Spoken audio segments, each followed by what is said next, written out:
संगत जी, आपका स्वागत है आपके अपने चैनल गुरुजी सत्संग विद गौरव प्राची में। इस चैनल पर हम गुरुजी के ब्लेस सत्संग आपको सुनवाते हैं।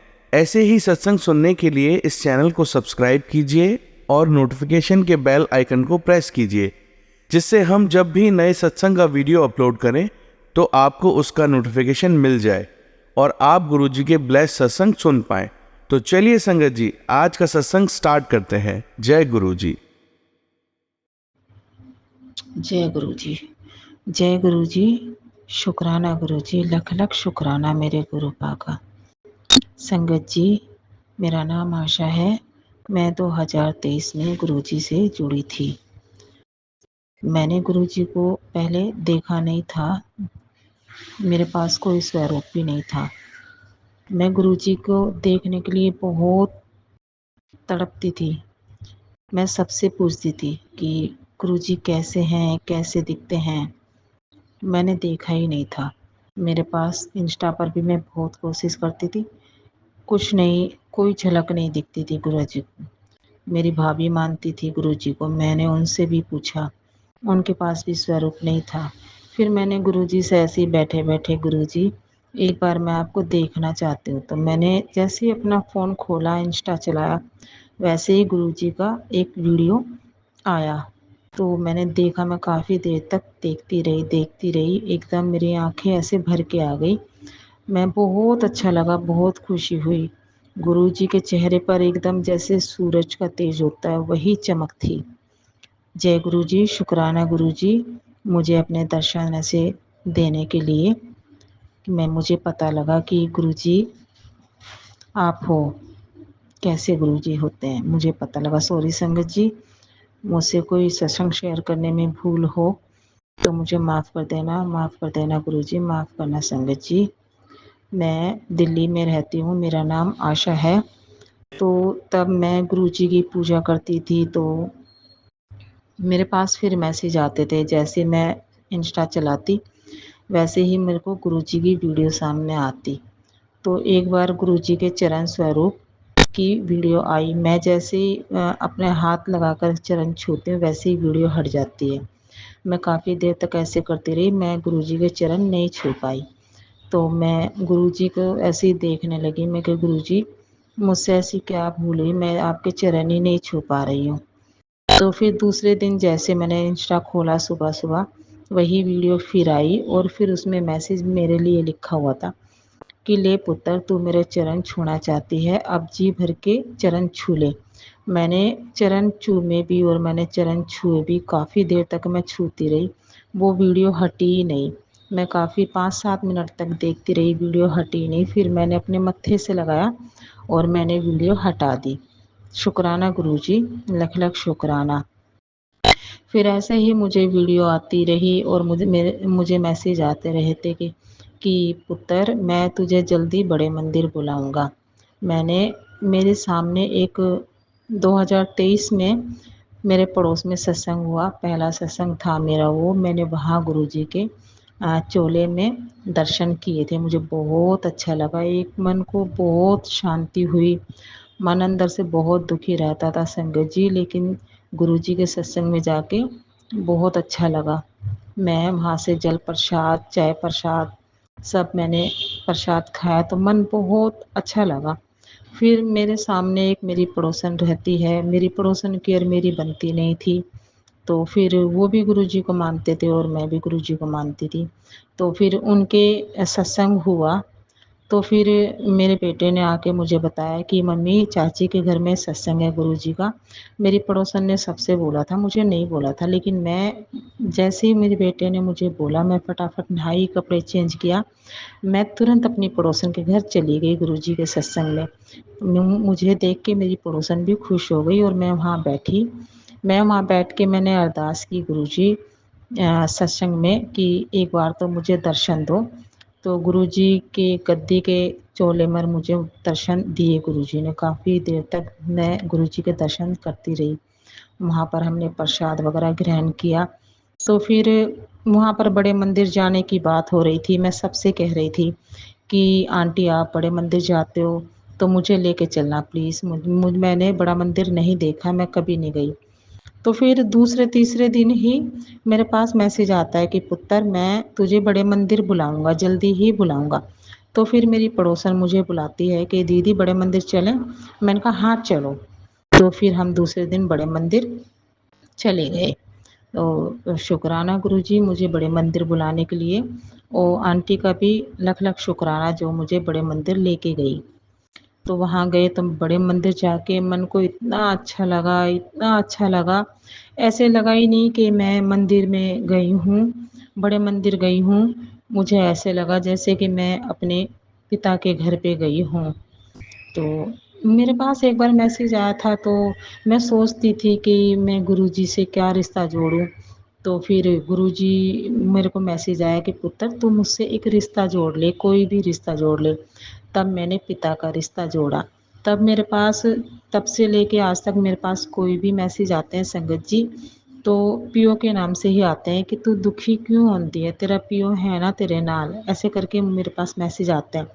मेरे ज़िंदगी में बहुत दर्द है गुरुजी। संगत जी मैं रोती ही रहती थी, हर छोटी-छोटी परेशानी में रोती ही रहती थी। क्या करूँ, कैसे पालूँ बच्चों को? 3-3 बच्चे हैं मेरे। मेरे हस्बैंड का मेरे को कोई सहारा नहीं है। तो फिर मेरे जैसे ही इंस्टा खोलती तो वैसे ही मेरे को मैसेज आते कि पुत्तर तू रोंदी क्यों है? तू रोंदी है तो मैनू बहुत दुख होंदा है, तू रोया ना कर, तेरा पियो तेरे नाल है और बड़ा मंदिर तेरा मायका है, तेरा जब मन करे तू आ जाया कर। बहुत अच्छा लगता मैसेज सुन कर के कि चलो मेरे पिता का साया तो बचपन में ही उठ गया था, अब मुझे मेरे साथ मेरे पिता हैं। बस ऐसे ही फिर बड़े मंदिर गई, वहाँ लंगर प्रसाद खाया, तो फिर मैं आई तो फिर मैं और मेरी पड़ोसन आपस में बात करने लगे, हमें दोस्ती हो गई। तो मेरी पड़ोसन बोल रही थी कि दीदी हम डुगरी मंदिर चलेंगे। मैंने कहा ठीक है तुम जब भी चलो, तो मेरी भी टिकट बुक कर लेना। फिर मुझे मैसेज आते संगत जी कि मैं तुझे जल्दी ही डुगरी मंदिर बुलाऊँगा पुत्र, जल्दी ही डुगरी मंदिर बुलाऊँगा। तो मेरी पड़ोसन मुझे बुलाती है कि दीदी डुगरी चलें? मैंने सोचा नहीं संगत जी, मैंने मेरे मुँह से एकदम हाँ निकल गई। मैंने कहा हाँ, वो क्या कहने वाली थी मैंने पूरा वर्ड सुना ही नहीं, मैंने बस हाँ कर दी और उसने मेरी टिकट बुक कर दी और डुगरी मंदिर गए हम संगत जी, बहुत अच्छा लगा, बहुत अच्छा लगा। वहाँ हम जब लाइन में लगे थे तो वाइट कलर की बटरफ्लाई के दर्शन 2-3 बार हमें हुए। हमने मोर के भी दर्शन करे उधर। जय गुरुजी, शुक्राना गुरुजी हमें दर्शन देने के लिए। फिर हम वहाँ गए मंदिर में, हमें बहुत अच्छा लगा। तो वहाँ के जो ब्लेसिंग मिलती है तो वहाँ बहुत भीड़ लगी थी गुरुजी। मैं लाइन में लगी तो जहाँ ब्लेसिंग मिल रही थी वहाँ मुझे ब्लेसिंग नहीं मिली। वो बोलते हैं कि ब्लेसिंग ख़त्म हो गई। मुझे बहुत दुख हुआ गुरुजी, मैं अंदर ही अंदर बहुत रो रही थी कि मैं इतनी पहली बार डुगरी मंदिर आई हूँ और मुझे ब्लेसिंग नहीं मिली। जैसे ही मैंने मुड़कर देखा तो वहाँ ब्लेसिंग मिल रही थी। मैंने कहा मैं फिर रोई, मैंने कहा मैं ब्लेसिंग लेके ही जाऊँगी, मैं डुगरी मंदिर की ब्लेसिंग अपने घर ज़रूर लेके जाऊँगी। मैं गई, फिर वहाँ मैंने पीछे मुड़ के देखा तो बहुत लंबी लाइन थी। तो फिर मैं वहाँ जा कर के मैंने बीच में एक अंकल जी लगे हुए थे, मैं उनके आगे ही लाइन में लग गई जा कर के। तो अंकल जी मुझसे बोले कि आप आंटी बीच में लग रहे हो। मैंने कहा मैं पहले लाइन में लगी थी, मैंने कहा मेरे को स्वरूप नहीं मिला, अब मैं स्वरूप लेके ही जाऊँगी। लाइन में लग के मैं सबसे आगे गई तो एक सेवादार अंकल खड़े थे। मैंने उनको बोला, मैंने कहा अंकल मैं पहली बार डुगरी आई हूँ और मैं ब्लेसिंग लेके ही जाऊँगी, मैं मेरे पास डुगरी की ब्लेसिंग नहीं है। उन्होंने मेरे को कार्ड दिया, कह रहा कि क्या चाहिए? मैंने कहा मुझे गुरुजी का बड़ा वाला स्वरूप चाहिए। उन्होंने मेरे को कार्ड दिया। मैंने वहाँ जाकर आंटी को कार्ड दिया, मैंने कहा आंटी मुझे प्लीज़ ब्लेसिंग दे दो। और उन्होंने मेरे को बड़ा वाला कार्ड गुरुजी का स्वरूप दे दिया। मैं बहुत खुश हुई। मैं बार-बार अपने मत्थे से लगा रही हूँ, बार-बार चूम रही हूँ। मेरे साथ और भी मेरी पड़ोस की आंटी थी, उनको ब्लेसिंग नहीं मिली। उनसे सेवादार अंकल ने पूछा कि आपके पास ब्लेसिंग नहीं है? उन्होंने बोला कि मैंने खरीदी है। तो गुरुजी उनको पता नहीं क्या हुआ, सेवादार ने उनको हटा दिया दूर कि आप हट जाओ। मैं ब्लेसिंग लेके बहुत खुश हुई, बहुत ज़्यादा खुश हुई, बहुत ज़्यादा। फिर मैं घर आई तो मैंने ब्लेसिंग को, गुरुजी के स्वरूप को अपने मंदिर में रखा, कड़ा प्रसाद बनाया मैंने, सबको खिलाया, फिर अपने पड़ोसन वोसन सबको प्रसाद बाँटा मैंने। फिर मेरे पास मैसेज आते हैं कि पुत्र तुझे जल्दी ही खुशखबरी मिलेगी। तो संगत जी, गुरुजी, एक मेरे साथ बहुत बड़ा हादसा हुआ। सॉरी गुरुजी, सॉरी संगत जी। मेरे साथ एक बहुत बड़ा हादसा हुआ। मेरे बड़े वाले बेटे के एक मुँह बोली बहन बनाई हुई है, तो उसका जन्मदिन था। तो ये जन्मदिन मनाने के लिए मेरे मायके में वहाँ पर एक बहुत अच्छी जगह है, वहाँ गए हुए थे। तो वहाँ क्या हुआ गुरुजी, क्या हुआ संगत जी, मुझे नहीं पता किसके मन में क्या चल रहा, मुझे नहीं पता। मेरा भतीजा भी वहाँ पर था और 2-3 लड़कियाँ भी थी, मेरा बेटा भी था। मेरा बेटा नहीं जा रहा था, ये लोग ज़बरदस्ती उसको लेके गए, तो ये चला गया। तो वहाँ से शाम को 7 बजे मुझे कॉल आती है, हाँ संगत जी सॉरी, इस इससे पहले मेरे पास मैसेज आ रहे थे कि पुत्र तेरे ऊपर एक बहुत बड़ा कष्ट आने वाला है, तेरे बेटे पर बहुत बड़ी मुसीबत आने वाली है, पर तू चिंता ना कर, मैं हूँ तेरे नाल, मैं थोड़े में ही टाल दूँगा।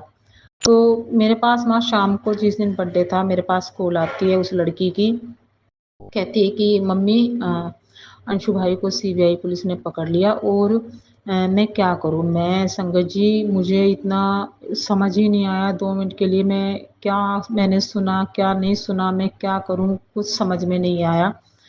मैं मंदिर में आई गुरुजी के पास आके मैं बहुत रोई कि ये क्या हो रहा है गुरुजी? मेरे बेटे को बचाओ, मेरे बेटे को कुछ नहीं होना चाहिए।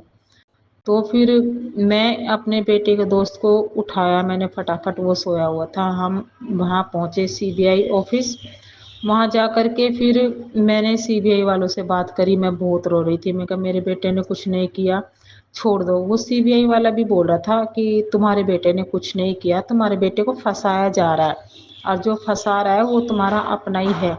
मैंने बहुत पूछा कि सर उसका नाम बता दो, उसने नहीं बताया। तो मैं गुरुजी की कृपा से मेरा बेटा छूट के आ गया। मैं फटाफट वहाँ से लेकर के अपने बेटे को निकली तो फिर मुझे पता लगा कि मैं गुरुजी मैं श्योर नहीं हूँ पूरी तरीके से संगत जी, मैं श्योर नहीं हूँ, लेकिन मुझे यकीन है कि मेरे भतीजे ने ही मेरे बेटे को फँसाया है। वहाँ पर मेरा बहुत झगड़ा हुआ, तो फिर मैं अपने बेटे को लेकर के आई। फिर मैंने गुरुजी के आगे मैं बैठी रहती पूरे दिन, मैं सोचती रहती गुरुजी ये क्या हो रहा है हमारे साथ, क्या नहीं हो रहा। मैं अकेली अपने 3-3 बच्चों को कैसे-कैसे करके पाल रही हूँ और ये हादसे मेरे साथ हो रहे हैं, मुझसे नहीं बर्दाश्त होता, हिम्मत भी नहीं है मेरे अंदर अब। तो फिर ऐसे ही धीरे-धीरे बहुत डिप्रेशन में होने लगी। गुरुजी ने मुझे डिप्रेशन से बाहर निकाला। कुछ तो घर की परेशानी, कुछ बच्चों की और कुछ मेरी अपनी पर्सनल परेशानी, तो बहुत डिप्रेशन होने लगा मुझे। साथ किसी का है नहीं, ना मम्मी-पापा कोई नहीं है, मेरे पति का साथ नहीं है मुझे, काम-धंधा कुछ नहीं है, जैसे-तैसे मैं अपने बच्चों को पालती हूँ। फिर मैंने गुरुजी के सत्संग सुनने शुरू करे तो मेरे मुझे मैसेज आते, तो मैसेज में मुझे यही आता कि तेरे ऊपर बहुत ब्लैक मैजिक किया हुआ है, तेरे घर में किया कराया है, तेरे अपनों का ही है और तेरे घर पर यहाँ पर चीज़ रखी है। मैंने ऐसे सत्संग सुनकर मैं अनसुना कर देती थी। फिर मेरे को गुरुजी की डाँट पड़ती, तू सुनती नहीं है, तू सुनती नहीं है और तू ये सत्संग इग्नोर करती है।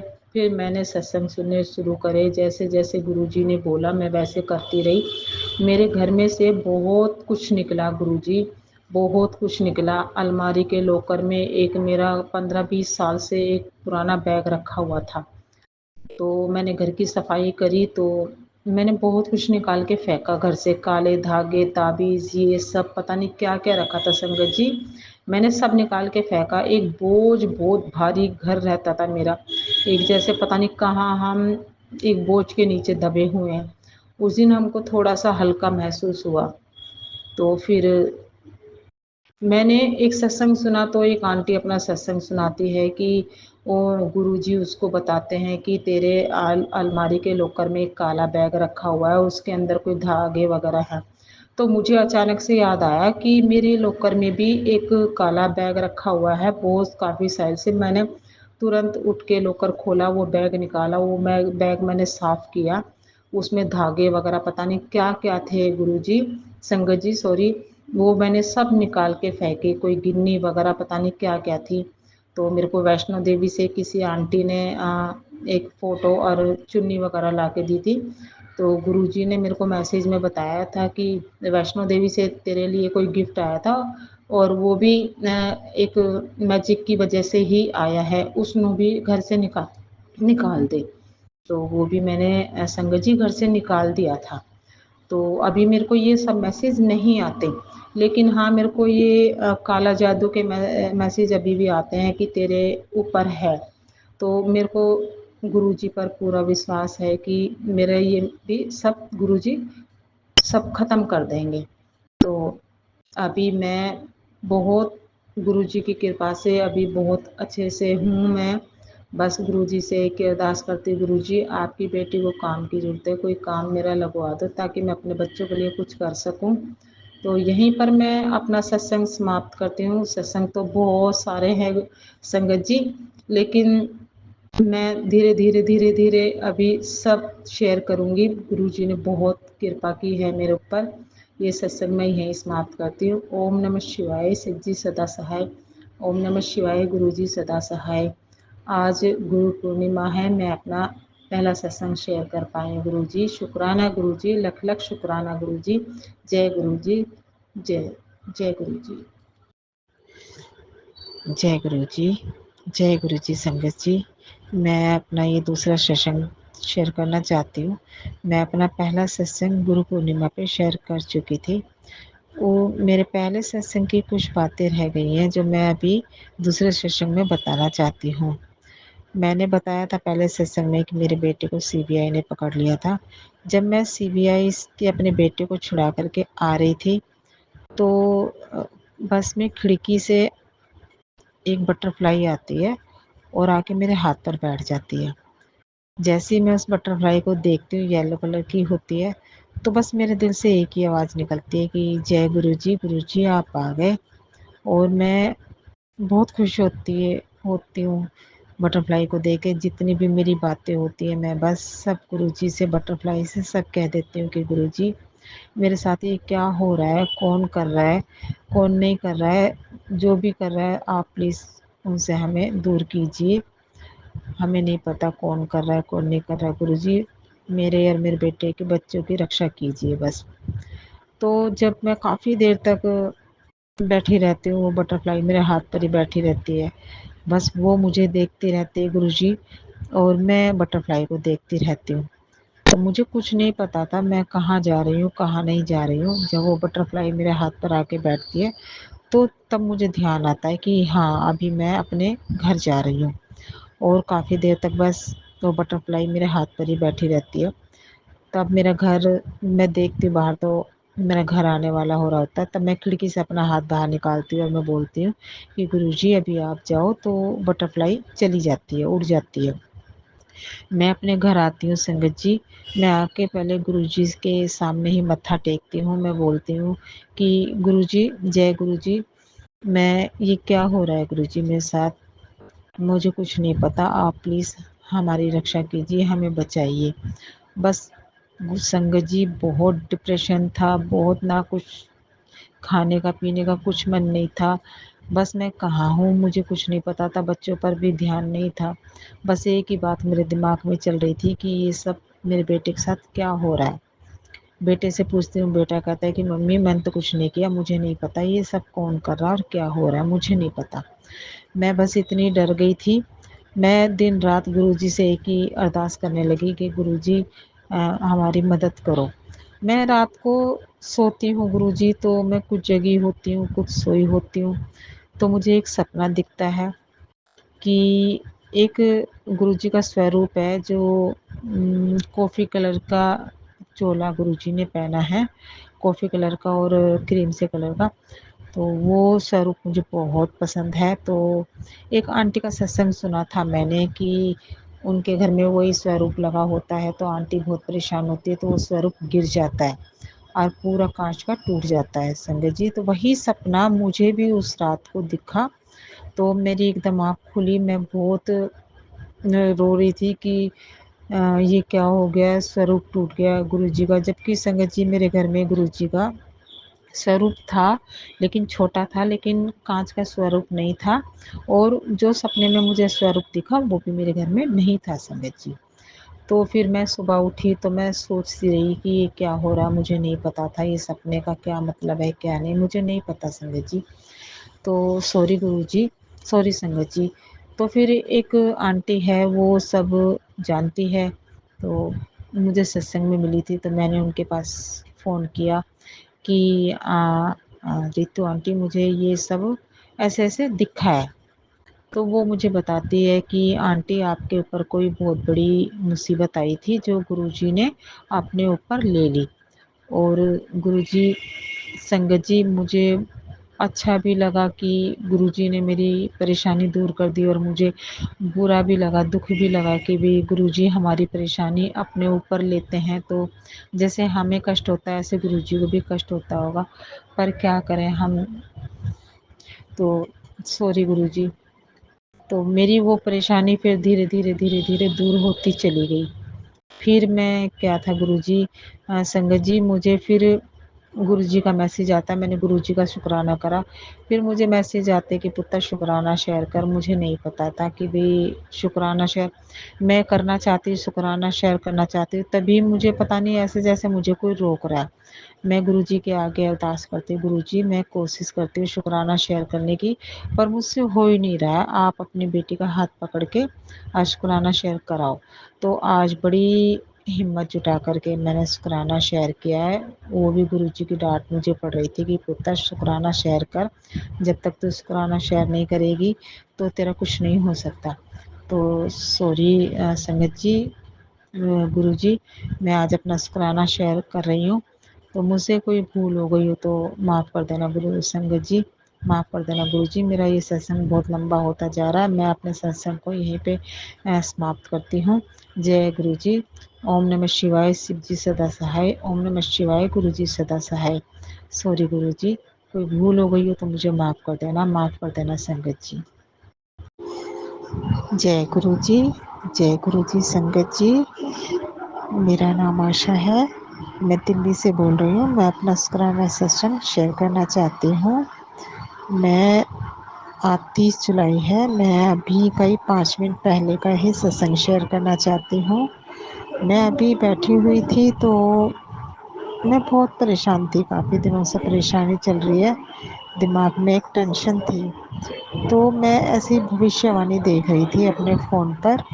तो 2-3 बार मैंने ऐसे देखा कि शायद मेरी परेशानी का हल मिल जाए, लेकिन नहीं। तो मैंने अपना फ़ोन बंद करके इंस्टा खोला तो तुरंत गुरुजी का मैसेज मेरे पास आता है कि पुत्र, कोई कुछ भी कहे, किसी की बातों में नहीं आना है, किसी की बातें नहीं सुननी है। जो तेरे सॉरी हक का है वो तुझे मिल जाएगा, ऐसे किसी के बहकावे में मत आ। तो ऐसे हैं हमारे गुरुजी, हमारे मन की बात तुरंत जान लेते हैं। जय गुरुजी, शुक्राना गुरुजी। ओम नमः शिवाय, शिव जी सदा सहाय। ओम नमः शिवाय, गुरुजी सदा सहाय। जय गुरुजी। जय गुरु जी संगत जी। आप सभी के सत्संग पढ़कर मुझे बहुत अच्छा लगा। मैं गुरु जी से अरदास करूंगा कि वो आपको और आपके परिवार को ऐसे ही अपनी ब्लेसिंग्स बख्शते रहें। और इसी के साथ मैं बाकी संगत जी से यह कहना चाहूँगा कि अगर आप भी अपना सत्संग हमारे गुरु परिवार के साथ शेयर करना चाहते हैं तो मुझे मेरे व्हाट्सएप नंबर या जीमेल आईडी पर, जो मैंने अपने डिस्क्रिप्शन बॉक्स में दिए हुए हैं, वहाँ लिखकर भेज सकते हैं। आपका सत्संग भी गुरु जी की आज्ञा से ज़रूर शेयर किया जाएगा। आइए अब गुरु मंत्र का जाप करते हैं। ओम नमः शिवाय, शिवजी सदा सहाय। ओम नमः शिवाय, गुरु जी सदा सहाय।